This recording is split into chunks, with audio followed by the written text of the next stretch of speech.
Corey's a hot mess. Or maybe I am. Anyways, hey guys, we're back at you. Yeah, my shorts.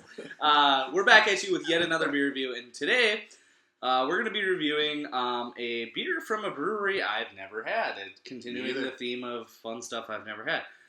This is a beer that was sent to me from Nick Johnson in Ames, Iowa, who reached out to send me some growlers and just sent me a bunch of shit and said, yep, Alluvia, right? Yep, said, review these. I want you to have them. Don't send anything back. Like, just one of the best followers and viewers of this channel. The epitome of the craft beer community. He loves the drunken beer reviews. Really? Like, he should probably be invited to SR review. All right. Anyways, this is a beer from Grimm Artisanal, I believe they call themselves, and I want to say they're out of New York. I'm completely wrong by that. They are out of Sterling, Virginia, which I was just in D.C. last year and never heard anything about these guys. Me either. I just started hearing about them like 4 months ago. Yeah, exactly. This is super going.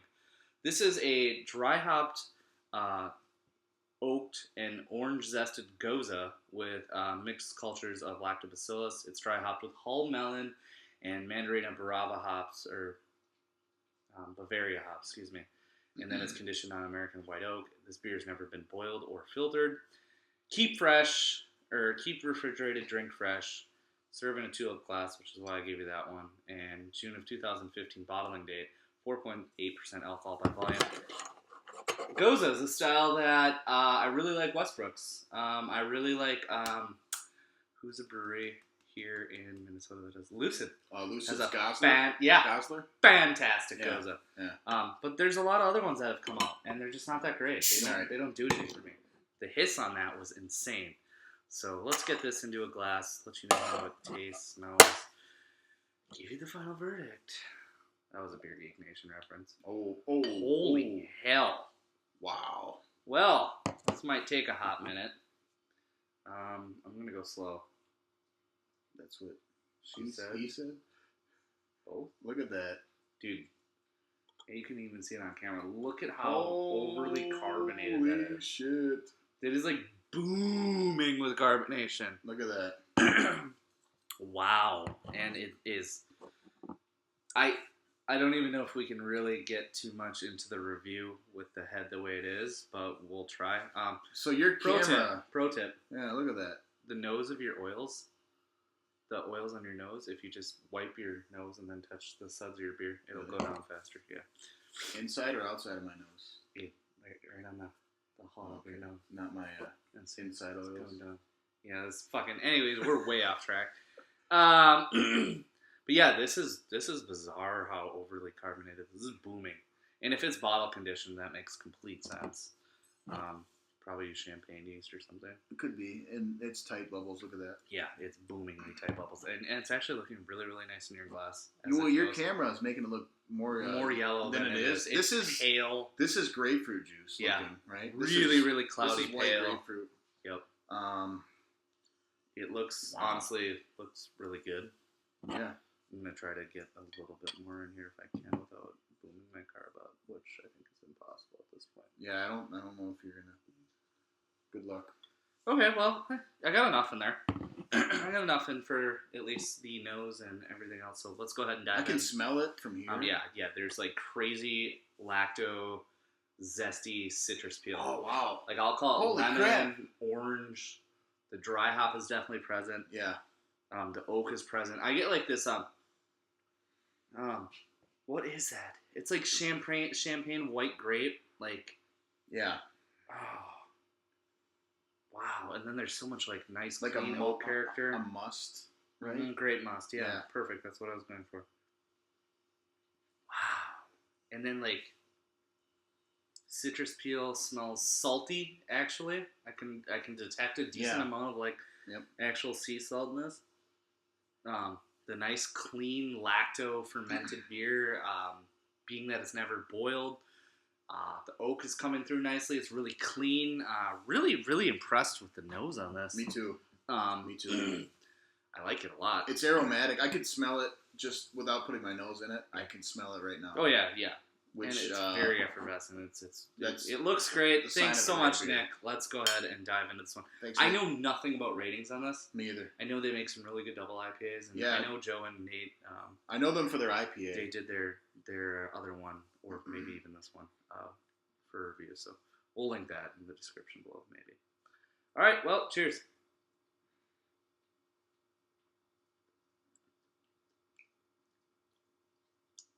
I don't like the taste as much.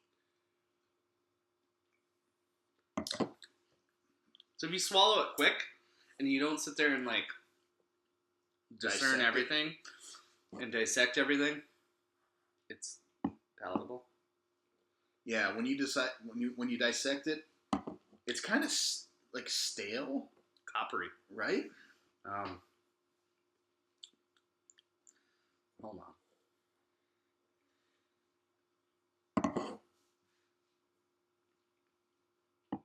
Okay, it's better. A couple sips in, I think I had to equate my palate to it. We've been drinking Imperial Stout. Yeah, we had 2 Imperial Stouts. I get so much fucking oak. Like, it is an oak bomb. I don't mean tannic oak. I mean like lemon encrusted, soaked in lemon juice oak. A little bit of tangerine peel, grapefruit, just tons of oak. Lacto. That acidic oak. Mm-hmm. You know, the citrus acidity. It's not overly sour. No. What's really interesting is that the oak is so dominant, and then you get all the citrus character. You get a little bit of the dry hops, earthy, floral notes from those hops. You get... it's kind of hard to put into words, but you get this, like, salty note, not being briny, but not being, like Westbrook Gose. You get this definitive salty characteristic where it's almost like this murky salt water at the end of it. Yeah. This doesn't have that. This No. has this weird, like, spritzy salt character that I don't know if I like. It's very it's effervescent too, where it just kind of spritzy, it poppy, kind of disappears in your mouth. champagne. Right? Yeah, exactly. This is something that I think for me, I think they could have withdrew the oak. Yeah. Like, I don't think the oak's needed. I think the oak dominates everything. Yeah. And the citrus dry hop would have been nice, right? Right. I almost think they're just trying to do too much to a style that is just so great on its own, if well brewed. Right. And maybe they'll omit that or do a different one. I mean, I don't. Sounds Are like these guys? How new are these guys? I've only heard of them. them. I didn't research them at all. I will say this is really quaffable. Right. And this is crushable on a hot day. This would be straight up lawnmower beer that I could drink all fucking day long. Totally. And at 4.8%, I have no guilty feelings about dubbing this. Exactly. A little hazy It there. is. It's so carbonated. Invoking the verbs. I know. That's why I feel like with a good IPA. So maybe this is a good sign. Yeah. I poured out a little bit of the dregs here, and it is haze for days. It is opaque. It is like straight grapefruit juice. I've had a few Gose, and I really like just traditional Gose. I like, I know Westbrook, I believe dry hops theirs. I just like that salty character that comes through a lot more, and this is covered up by adjuncts. Yeah, this is so. It's not American Gose, bad, right? American Gose. Yeah, true. Not the rustic traditional. Yeah, right. Right, the Leipzig Gose. Traditional. We gotta get one of those bottles and review that. The Leipzig Gose. Oh shit! Right. I think South Lindell stopped carrying it, but we're going 10 minutes on a Gose review. I don't think it's world class, but I don't think it's bad. But I enjoy it. I enjoy it a lot, to the point where, for what's in my glass, I really, really like drinking this beer. Yeah. And I'm really happy to have tried it, but I don't think it fits really into the style categories. Like it's borderline Berliner Weiss, Gose, and American Wild Ale. It can't make up its mind what it wants to be. There's so many different things done to the base beer that I don't know if I can grade it. Yeah, I'm not sure. I'm at that 85 to 88 range. If I had to, I'll call B plus. But I really don't want to assign a grade because I disagree with what they're labeling it. Yeah, I'm at a B plus. Yeah. That first sip kind of deterred me, and I don't know if that's because of what we've been drinking before this. Yeah. Well, it could be my glassware. Well, yeah, old glassware. Mm-hmm. Yeah, I'll go an 87. I think an 87, 88 is a really, really good B plus score. I think if it was honed in more and they kind of like now that it's getting a little warmer, and they do say to drink it at 40 to 45, and my fridge is in the 38 range. Now that it's warmed up, I'm getting a lot more of that orange character. Yeah. And that's actually really, really... The oak's kind of taking a back seat there. Interesting. And that could be just because we're soaked with oak in our palate now after drinking it. Yeah. The orange really does come through now. Yeah, I'm still sticking at an 88. I can't give it too many more points for what it's...